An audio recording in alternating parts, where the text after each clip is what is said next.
இன்றைக்கி நம்ம வீட்டில் மதியம் லஞ்சு மஷ்ரூம் பிரியாணி.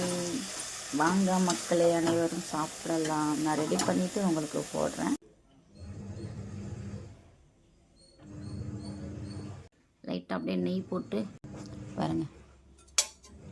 நெய் பாருங்கள் இங்கே உருகுது.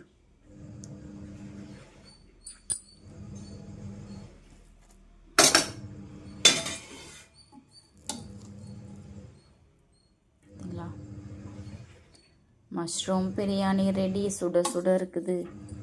வாங்க மக்களை சாப்பிடலாம்.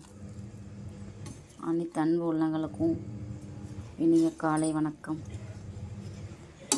பிரியாணி சுட சுட இருக்குது. செம்மையாக ஆவி பறக்குது. வாங்க.